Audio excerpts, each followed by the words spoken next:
Hello everybody, welcome to my little video series that I'm putting together with my good friends and musicians that I've worked over the years in New York City. And today we have the great Bruce Cox. Woo! Bruce is a drummer, jazz musician, highly respected. I had the, where did we meet? I've known you for a long time. I played some funk, and I'm presently playing with Fred Wesley and the New JBs. Oh yeah, you've been doing that for quite some time. Yeah, so I play a lot of straight ahead too. Yeah, well I know, when I first met you, you were playing with Sonny Rollins. Sonny Rollins, J.J. Johnson.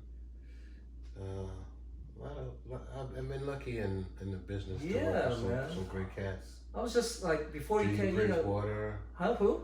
Didi Bridgewater. Oh yeah. So before you stopped by, all kinds of. I was wondering where we met. I know the last time we did a gig together was at the Blue Note, though. That I remember, with the Scottish singer and Thompson Neeland. Okay, Thompson on bass. Yeah. And Nicky King, this singer from Scotland, was here in New York, and we did like a little quartet hit at the Blue Note. But I was like, where else? I mean, I know I did some sessions at your house. Yeah. That was cool. But I was like, where did I first hook up with you? Or did we do a gig together up in, not Augie's, but there was another club uptown, but I don't even remember the name of it. Yeah, and I kind of been on the road for like a couple of years, so. Yeah. It's like I living in New York without actually going around and seeing what's, happening. You touring a lot.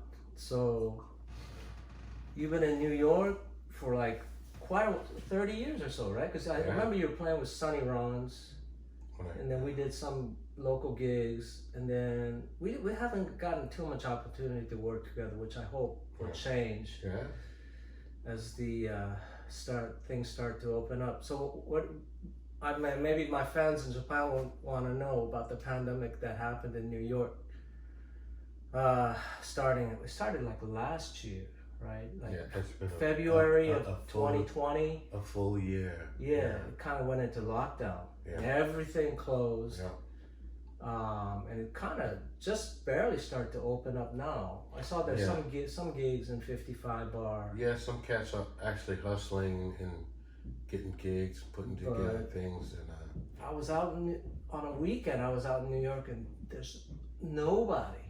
Like on the streets, the train, the L train, usually is jam-packed. On a Saturday afternoon, was completely empty. People are being very careful. Well, the Delta strain and I saw the news in Japan. The crime in the train system in New York has skyrocketed again. That's part scared. of keeping people. Oh yeah, I was a little bit nervous, man. I was looking around. I was like, I don't want to get beat up, and it's far worse, shot. Yeah, because I guess there's a lot of gun violence going on. Yeah. 10 people near here was shot 4 days ago. 10 in New York, Queens. So this is officially Queens?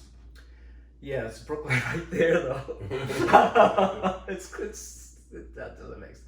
It's Queens officially. This street, what is this, Underdog? I think the next street over is actually Brooklyn, or 2 street over. I heard this zip code used to be Brooklyn, but it got rezoned about 20 years ago to Queens. Okay. Because it's really like kind of so close to Williamsburg. You know? So, but it's officially. And Myrtle Avenue. Yeah. Runs right there. Yeah, right there. Yeah. Yeah. And Myrtle is that's right at the corner of my block. Myrtle. Yeah, man. I used to live in Williamsburg, Brooklyn years ago, but once I got my kid, moved to a bigger house and stuff, But thanks for coming by, man. It's been a long time. Yeah. I just wanted to talk about what it's like to be a New York musician, jazz musician, in your case, funk, all sorts of versatile styles in New York City. Yeah. Been a long time. What do you say? Do you any regrets? Are you originally from New York? I'm from Philadelphia. Oh, no wonder you play great. You see, Gene Jackson's from Philly too. Rashid Ali is from. All my favorite drummers are from Philly. Are from Philly. Yeah, a lot of from Philly, just next door. And my advice to cats who want to come to New York: stay at home, enjoy your mother's cooking. No, New York is it's a good place to be, and it's really as if you have vision. Yeah. It's a place to be, you know. I think it's probably not for everybody. The scene here is intensely competitive. Yeah. There's just not that many places to play, and because the supply is way over the, talent and vision, right, and like far beyond those of mortal men, you know. If you could and have some sort of perseverance, and you also got to be. I've noticed this. The cats that's been here, like you and I, we've been here for like 3 decades. Mm-hmm. The cats, like the ones that's here for a long time and survive, usually are really, really, really fantastic players. If you're mediocre, I don't think you last that long in New York. You might end up going back somewhere else or maybe some other scene. But New York, man, it's very full of really high level musician. I remember Dave Lehman told me that ever since he came here in New York in the 60s or something, right? And he said there's always about 1,000 really, really, really competent jazz players in New York City. Mm-hmm. Always 1,000. And out of the 1,000, 100 or so is really like, great and always working. Yeah, this is like, I guess you could say this is like the Olympics of jazz. It is, right? There's so many amazing players here. Or of music in general, not only jazz, but just classical, a lot of Olympic style, or level players. Yeah, absolutely. And I think just being around those kind of people, it keeps the level up, Oh yeah, for me, it's easy to kind of get, I was in Japan recently touring and stuff, and I was staying there because I couldn't come back because of COVID. It's easy to sort of lose that fire. I found, because nobody around me was really working as hard as the cats here. Mm-hmm. Cats here in New York is practicing pretty much all the time, and being around people like that, it also kind of helps me drive myself mm-hmm. to work just as hard, right? And it keeps me on the edge to try to continually improve my musicianship. But on the other hand, I don't know, you were just in France. Did you play there at all? No, right? No, it was. Is anything open there now? And probably, but I wasn't. That was the last thing on my mind. Yeah, you were there for private reasons. Yeah, and we took a little vacation. That's nice. That was nice, right near Spain. Oh, cool. Down in south of France. That was good. A week down there, we have some friends. I'm hoping the entry bans all around the world. It's kind of confusing. It's like some people say, you got to bring like what is it, the vaccine passport or something like that. Oh yeah, the new thing. Right. Because I'm taking my son to Edinburgh later this month or early September because he's starting college there, mm-hmm. Scotland. So I have to figure that out. I think UK, if you're from the US and you're vaccinated, they let you in. Mm-hmm. But coming back. What's he studying? Social anthropology first, or cultural anthropology, mm-hmm. something like that. Not music. Thank God. One is enough in the family, man. But did you go to Berkeley? Yeah, I went to Berkeley. Okay, so we're the same alma mater. Yeah, I went to Berkeley. Were you there when Gene Jackson was there, or a little bit before, or around the same time? I think Gene Jackson was there at the time. Kevin Eubanks. I was there when Delphio was there, Marsalis' kid. Kevin, I think he was no longer there when I was there. Oh, okay. Yeah. And I was there around the time of Cook Broadnax. It was a couple of cats from Philly that I had known from, that I knew from Philly. And before that, I was in Philadelphia College of Performing Arts. As the local music school. Yeah. Like, wow, yeah, great city. But Coltrane was living there. And I had a chance to study with Philly Joe Jones. Ooh. So that was a real gas. You know, I used to go to. He lived not too far. Him and his wife from where I was. My mom and family in Germantown. Really, Philly Joe Jones was down there. So I used to go to his house on a weekly basis for a while. Oh, that's amazing. When he was in town, you know. Yeah. I just. So that was a gas, you know. What do you think about this? I was talking with like a veteran jazz, not fellow drummer, a while back, and he said like my generation, right, or maybe our generation really, is the last of that whole real hard bop. Oh my goodness, is that my phone? You know, I get a lot of spam calls. Yeah, likewise. You too? But my phone somehow it silences. Yeah. But this is the landline. Yeah. But anyway, he was saying like we're the last of like that whole hard bop train, musician torchbearers where we would play. Like I would be playing like when I first came to New York, I would be in bands and they would be like Rashid's group. We'd be playing like. Well, any song, impressions for like 45 minutes, One set might be 1 or 2 tunes. And now all the younger guys, man, they don't even know Coltrane. I mean, I was surprised. Like, I said, you're a jazz saxophone? They know Joshua Redman, or Chris Potter, but they haven't checked out Coltrane. And for them, like, 20-year-old saxophone player, for them, it's like, man, I said, you got to check out the history, man. Yeah. It's kind of a shame. And some of the good, it's incredible now that I think on it, that I was actually able to be in touch with that people from the generation, just like like a Sonny Rollins or Philly Joe. Right. People who actually did it. Did it in such a difficult climate in this country, right? And, during that time. Yeah, it was. Like, I guess Philly, he's gone now, but Sonny Rollins is still around. Kicking. Yeah.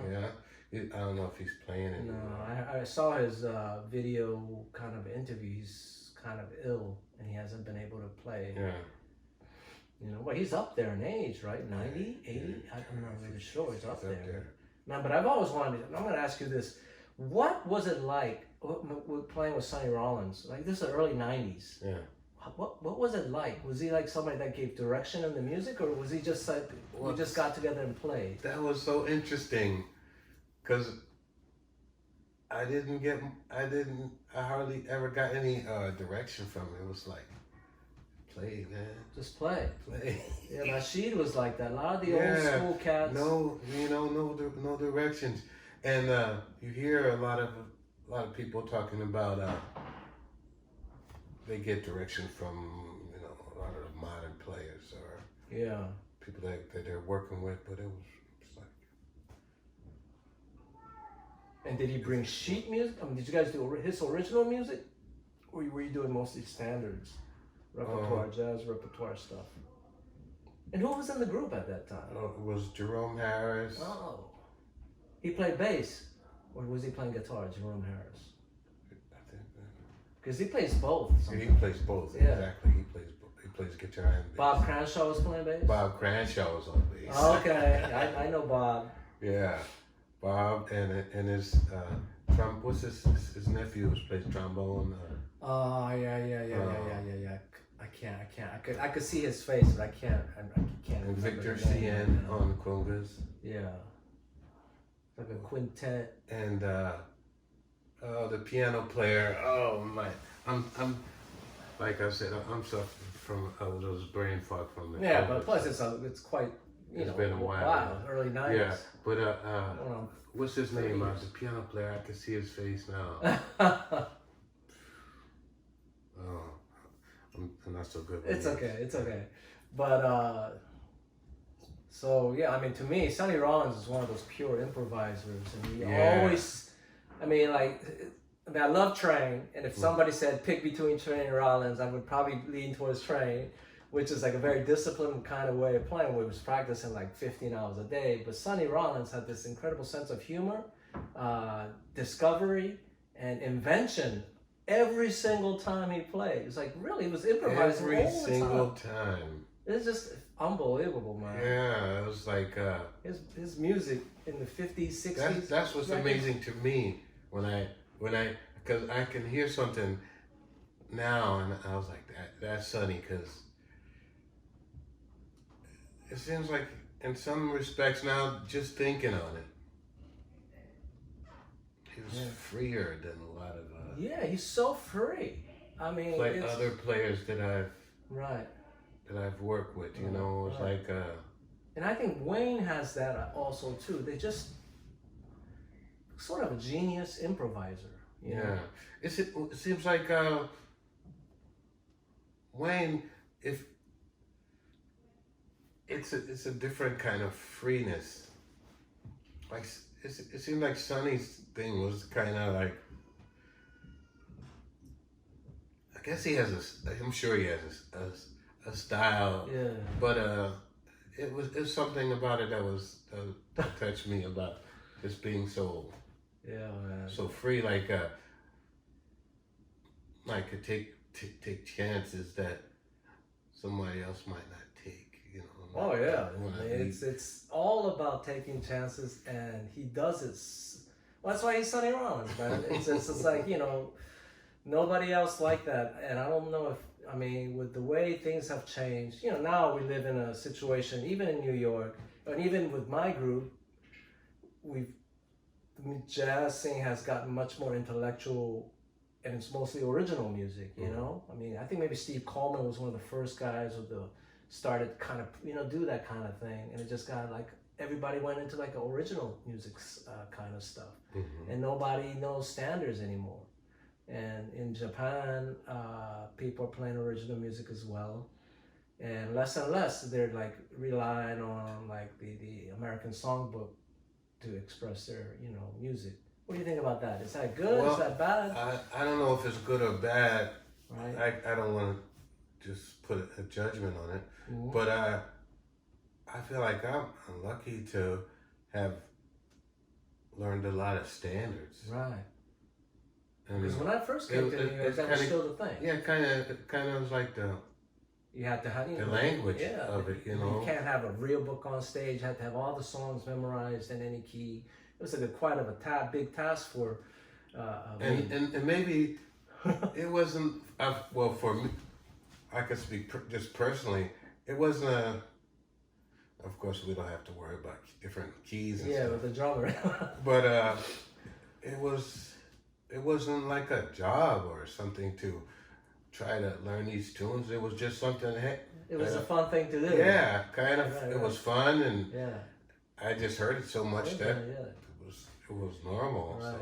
And I think that's I tell my students that if you find music to be a task where you have to kind of whip yourself in the morning to go to the practice room and stuff, it's probably not for you, right? Because music is fun. It's like for me, when I started music, it was sort of like maybe like a video game. It was kind of addicting. The guitar was my favorite toy, you know, during that time. It was like, you know, very expensive for a kid at that. It's still expensive, but for me, it was just, people had to tell me, come on, man, let's go out. I was just sitting home and having fun, you know, listening to tunes and trying to figure it out on the guitar and stuff. But I get like, one of the questions I got, I did like a master class in Japan before I came back, and the kid asked me, you know, I find practicing to be very, what is the English word? Very like fatiguing, very hard. And I'm like, really? I mean, maybe you shouldn't think of it as practice. I mean, you love music, you enjoy music. I hope that's why you're doing it, right? And I said, man, to be honest with you, every minute extra that you have during the day where you can get to do music means you're very privileged. You know what I mean? I agree. And I'm starting to think of, I gotta remember that more often, that it is a privilege. It is a privilege to do it, man. Most people do things, I would say, I don't know what the percentage, but even my personal, family, brothers, for the most part, they're working in a job that they don't love it, but they have to do it in order to earn a living. Whether you're a school teacher or working for a company, that wasn't their dream as a kid. And that is a luxury. I mean, come on, look at outside, man. And it reminds me of this guy told me a joke about drummers recently, and it was what's that? It was this little kid goes to his mother, says, "When I grow up, I want to be a drummer." And the mother goes, "You can't have it both ways." And I said, and when the guy told, it was an engineer, we did a session not too long ago. And he told me that joke. I said, "I don't get it." But then after I thought about it, I was like, oh, when he grows up, so I never grew up. It's really a privilege, I think, to be able to do music full time, right? And that's what we do. And I think in many ways, especially in a music like the jazz music, where there is no doubt a much smaller market, right? I mean, I was in Japan, and people say jazz is big in Japan, and not really. I mean, jazz is everywhere. That's true. They play Coltrane at a cafe, in a restaurant, whatever. But I think the truth is that there are more players there are more people wanting to become jazz musicians than there are listeners.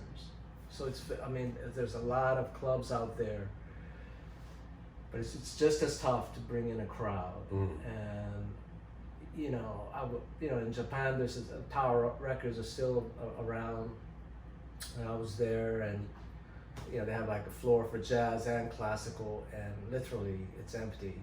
And then you go down one flight or two flights to K-pop, J-pop, American rock music, and it's packed.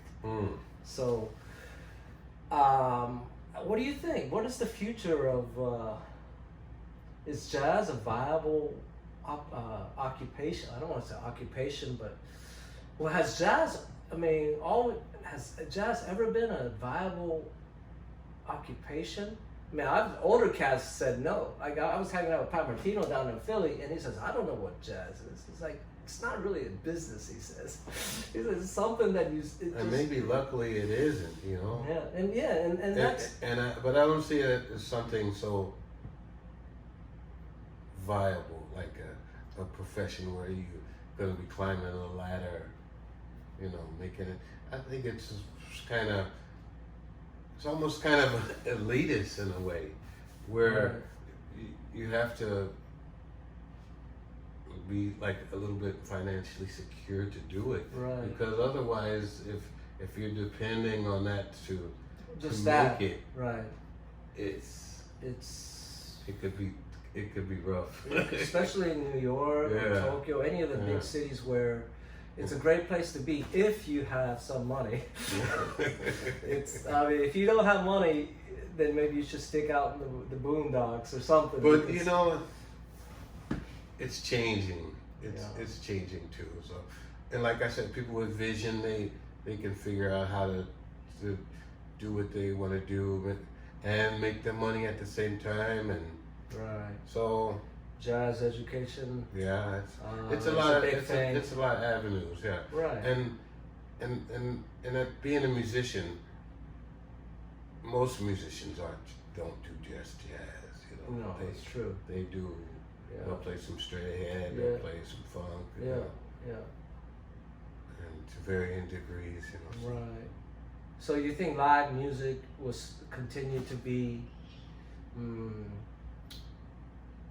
I wouldn't say grow, but to be desired by the people out there? Because I'm finding more and more that all the music is created by the computer, right? All J-pop, K-pop, it's just somebody in a little workstation putting together all the beats and stuff, and then they just hire some the messenger, I call it, whether it's pretty girls or boys or whatever, and they make them dance and sing to the stuff that sort of a genius has created. Because if you listen to K-pop, there's some seriously smart people behind that, and that is making like more money than anything in the world now. It's so huge. And I wonder, certainly when they play, take it on the concert, they all kind of, they might not even be singing, it's all lip sync,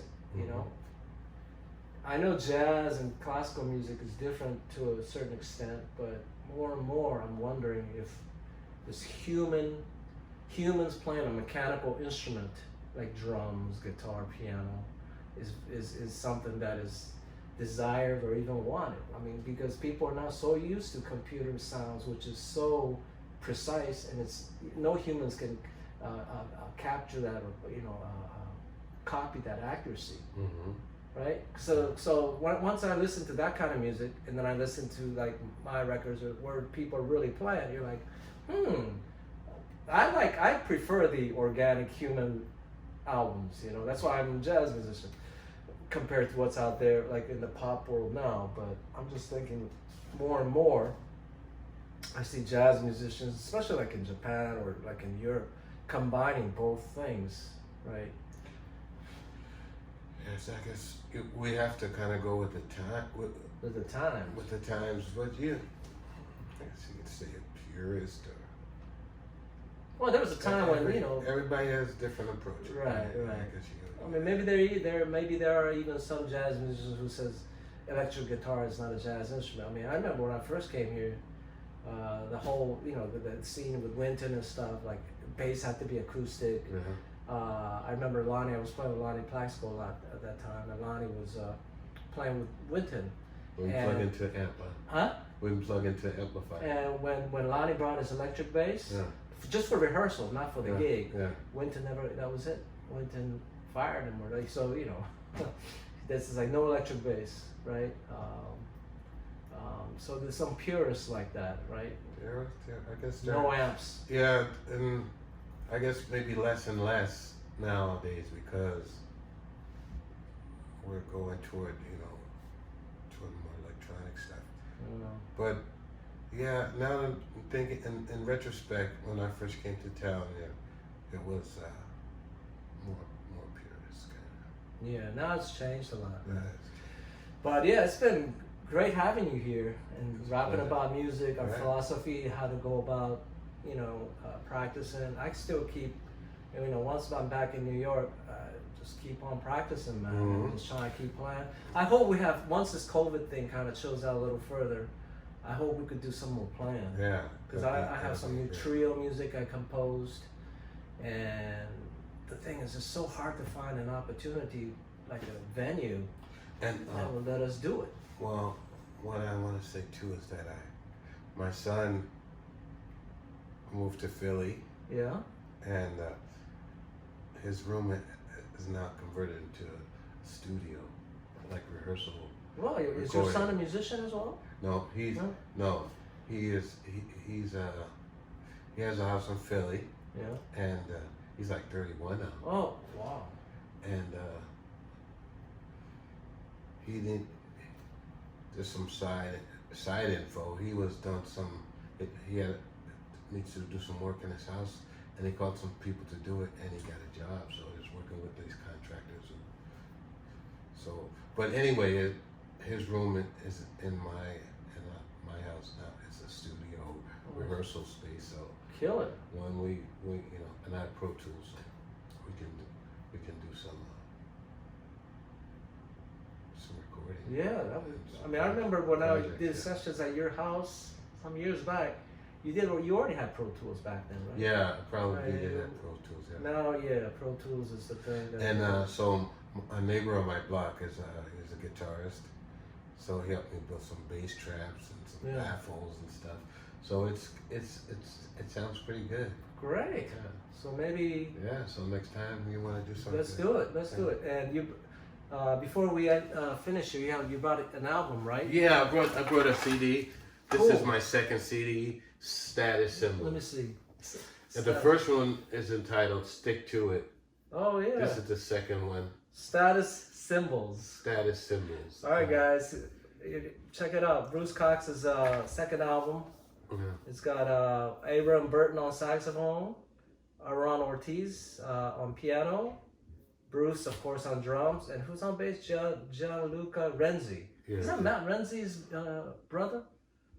I don't know. You know Matt Renzi? No. Great saxophone player. He moved to Japan. Yeah. But he was here for quite some time. Italian guy? Yeah. Yeah, it could be. Hell of a sax. Matt Yeah. Renzi, great saxophone player. And anybody else? Am I missing? The quartet, right? Yeah. And you're doing a lot of your own originals, some monk tunes, Wayne. Where can they get this? Is this like online somewhere? Yeah, you can get it online. Yeah. And also my first CD, Stick to It. It's entitled Stick to It. That's available also. And Night Dreamer, Wayne Shorter, beautiful. yeah. Evidence, Whisper Not, hard tunes though. Monk is really it's a very poetic. You have to have that poetry to play it. All right, so Bruce Cox, Status Symbol, and if they want to look you up, you have a website that you want to disclose? Yeah. What can they find? Yeah. You can always find me online. Yeah. And a site. I guess I got a site, so yeah. But you know, I'm easy to be in touch just with. Search Bruce Cox Bruce drums, Cox, yeah. and everything you want to know. And it's got my and contact. more. Yeah. Will be there. Email address, all that stuff. Yeah. And you teach also? Yeah. Private lessons? I have some private students. I've been teaching at Long Island University. Right. And here in Brooklyn along LIU. Great. And yeah, man. So hanging in there. you all younglings, you want to check out. I mean, Bruce is one of my favorite drummers in New York. Hell of a soulful drummer, and I'm looking forward to maybe doing some more gigs together. You know, the last one was fun at Blue Note, and but it's been a while. But with COVID, let's hope it opens up soon. Yeah, we're gonna be back to it. Yeah. All right, folks. Thanks for watching. Ciao. Ciao.